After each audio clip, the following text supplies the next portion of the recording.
One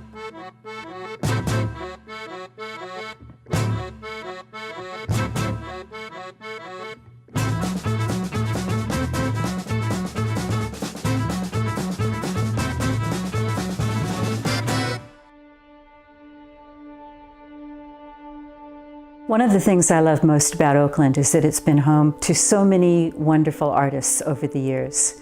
It's been home to Julia Morgan, to Tom Hanks, to Isadora Duncan and Bruce Lee, and so many more have called Oakland home. To me, it's like my own little utopia here. You know, I ride the bus back and forth. It's just every social strata, every ethnic group, and everybody thanks the driver. It's still a place where there are artists able to afford to live here and to have gallery space and shows. It's a thriving artistic scene. I think it's a really exciting time, definitely, to be an artist here.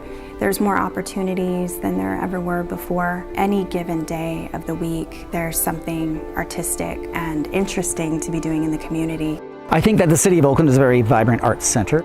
I believe that there is some will for more robust arts education in our public schools, but it has yet to truly manifest.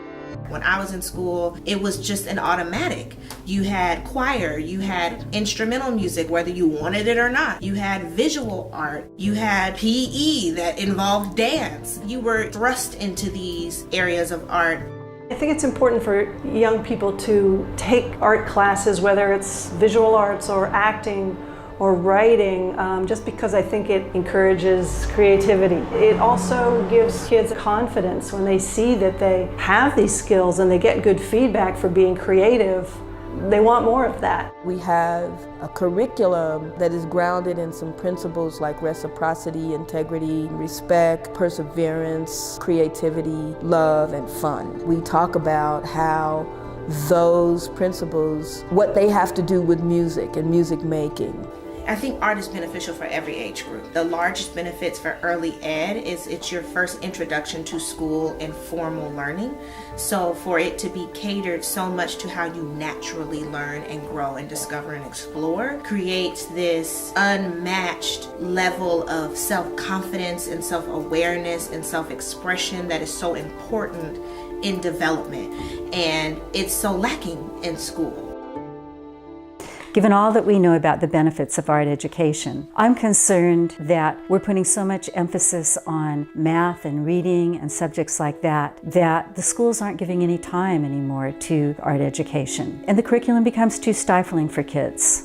I've seen it be an unfortunate situation in the K-12 sector where teachers are required to do so many things that have nothing to do with the children. They have so much to do with politics and funding. The effects of that are children's behaviors are astronomically out of control. And it's not their fault. They're forced to be here for 6, some of them almost 12 hours if you include after school, a day. And they're forced to try to fit into these square pegs in their circles. Arts for Oakland Kids goes through an extensive process to choose the programs that we fund. First, we want to get these programs in schools that need them most. But secondly, and more importantly, we want to make sure they're really high-quality programs that'll give the children a really fabulous experience. We believe so firmly about where we see this program really fitting into the community. There's a couple of moments that stand out to me, getting into it across the table, fighting for the programs to be funded. And we have disagreements, and then we also have agreements. And when we all can come together and agree that something is just so fabulous, it's really rewarding to be able to fund that and then to see it follow through.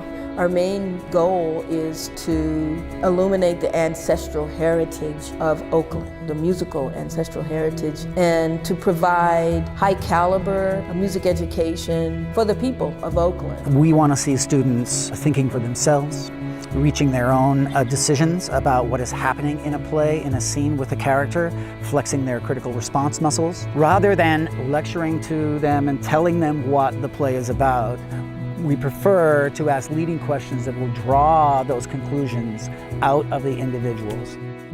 First and foremost, the earth without art is just literally. I don't really understand how people can teach without art. Teaching as a craft is a mixture of art and science and everything in order to make it work. Art and play is naturally how children learn and grow. There's no way to teach successfully and not include art. And I think this is the crucial question in arts education, is if we can just create points of access for young people, they will then have a lifelong relationship to the various art forms and develop a lifelong appreciation of those art forms.